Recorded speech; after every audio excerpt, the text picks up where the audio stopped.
Have you ever felt like there's more to you than what you're currently doing? Like there's this incredible potential just sitting there, untouched. And you wonder, why? Why is it so hard to break through? Well, what if it's not about your talent or your willpower? What if we're all, you and me, playing inside a hidden system? A system that's actually designed to keep us exactly where we are. And this quote right here, it gets to the absolute heart of the mystery. The big takeaway is this: feeling stuck isn't some kind of personal failing. No, it's the predictable result of this hidden system we're talking about. And once you start to understand that system, well, that's the very first step to breaking free from it. Okay, so where do we even start? Let's begin with the hardware itself, your brain.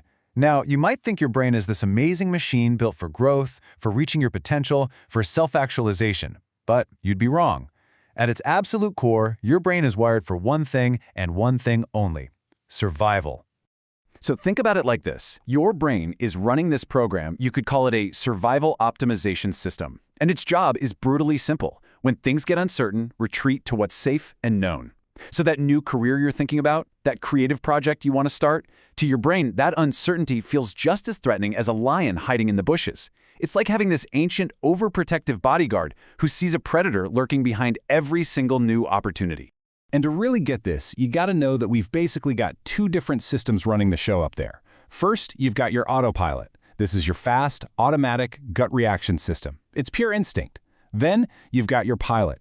This is the slow, deliberate, thoughtful part of your brain that handles all the complex planning.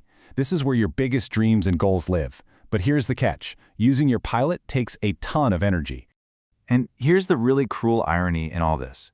The bigger the decision, the higher the stakes, the more you desperately need that thoughtful pilot, right?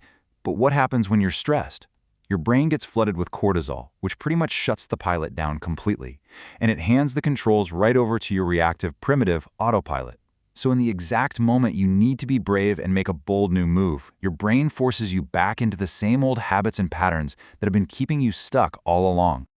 All right, so if that wasn't enough, it actually gets even stranger. Turns out it's not just our biology that's holding us back. We actually build our own psychological cages. And here's the idea that might sound totally backward, but just stick with me. A lot of the time, we're way more afraid of succeeding than we are of failing. Think of it like this. You have an internal thermostat, right? It's set to a certain level of success, a certain amount of joy, a certain amount of good things you feel comfortable with. Now, the second you start to go above that setting, your brain panics. It sees all this new, positive stuff as a dangerous threat to the status quo. So what do? Unconsciously, you create a problem. You pick a fight, you miss a deadline, you make a dumb decision, anything to bring that temperature right back down to what feels familiar and safe. I mean, it sounds completely illogical, doesn't it?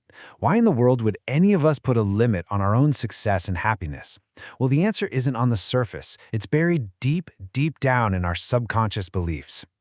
See, this self-sabotage is almost always rooted in one of four hidden fears. First, there's that nagging feeling deep down that we just aren't worthy of real success. Second, there's a fear that if we grow too much, we'll be betraying our friends, our family, where we came from. Third, the belief that more success just equals more problems, more crushing responsibility. And the last one, and this one's huge, is the fear that if we shine too brightly, the people we love will leave us behind. Okay, so this brings us to what might be the most powerful trap of them all. And it's another one that sounds completely backward. See, it's not being bad at something that stops you from reaching your potential. It's being good at it. It's that comfort of being pretty good that builds a beautiful golden cage around you. So, think about your work or skills in four zones. First, there's the zone of incompetence. We all know that one. It's where we're just struggling to figure things out. Then you get to the zone of competence. This is like a hamster wheel. Sure, you can do the job, but it doesn't let you up. Now, the zone of excellence, this is the dangerous one. This is where you're really, really good at something. You get paid well, people praise you. But your zone of genius, that's a whole other level. That's that magical place where what you're uniquely amazing at meets what you're deeply passionate about. It's where you feel completely alive. And that right there is the core of the problem. The zone of excellence is a trap because it's so darn comfortable. It gives you just enough money, just enough status, just enough praise from other people that the thought of leaving it feels, well, it feels insane. It's so loud and rewarding that it completely drowns out that quiet little voice inside that's begging you to go find your genius. The risk just feels way too high. And just like that, the very thing you're successful at becomes the biggest obstacle to reaching your true potential. So far, we've looked inside our own heads, at our biology and our psychology. But here's the thing, we don't exist in a vacuum, right? The forces around us, the people we hang out with, our education, our culture, they are constantly, powerfully shaping who we are and who we can become. I want you to just take a second and think about the 5 people you spend the most time with. Got them in your head? Okay. Because that group of people, it isn't neutral. It's an active force in your life, and it's doing one of 2 things. It's acting like a sculptor. It's a group of people who see the best in you, who see your potential even when you don't, and their belief in you literally helps sculpt you into that better version of yourself. They help reveal the masterpiece that was always there. Or it's acting like an anchor. See, groups don't like it when one person changes. It upsets the balance. So maybe, without even meaning to, they'll pull you back down with little jokes or subtle doubts or just a lack of support. They anchor you right back to the person you're trying so hard to move beyond.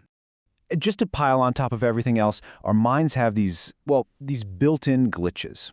They're called cognitive biases, and they create this powerful mental gravity that is constantly pulling you back to what's familiar, making any kind of change feel way, way more dangerous than it actually is. Here's one of the biggest ones, and it's a real game changer. It's called loss aversion. And basically, research shows that the pain of losing something feels about twice as powerful as the pleasure of gaining the exact same thing.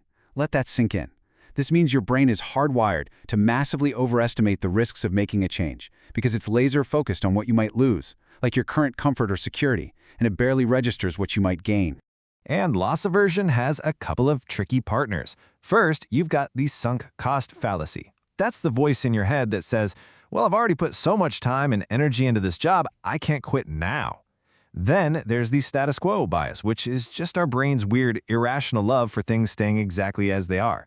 You put those 3 together, you've got a mental prison that's incredibly hard to escape. Okay, so we've got our own survival-focused brain, our psychological ceiling, the trap of being good enough, our social anchors, and our mental biases all working together to keep us stuck. I know, that sounds pretty overwhelming. It might even sound impossible to beat, but it's not. There is an escape route. There is a map. And the journey pretty much always follows the same 4 steps. You start obviously in your comfort zone. Now to get out, you have to step into the fear zone. This is where all the excuses and anxiety live. But if you can just push through that, you get to the learning zone. This is where you start picking up new skills and your confidence starts to build. And on the other side of that, that's the growth zone. That's where you find your purpose and you actually start living up to your potential. Now, this next part is maybe the single most important rule of this whole journey. You cannot, I repeat, cannot bypass the fear zone. It's biologically impossible. That feeling of anxiety, that uncertainty, that voice telling you to turn back, that is not a stop sign. It's a signal that you're heading in the right direction. It's the cost of entry for the life you really want. And this brings us to the final and most crucial shift in thinking.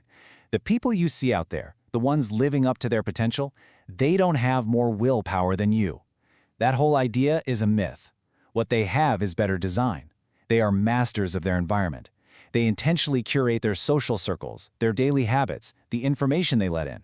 They design a life where growth becomes the easiest option. They're not fighting against gravity. They're building a system that literally pulls them forward. So, the real question for you isn't about making some massive, scary leap. Not at all. It's about understanding this hidden system we've talked about and then making just one conscious choice to push back. So, what is that for you?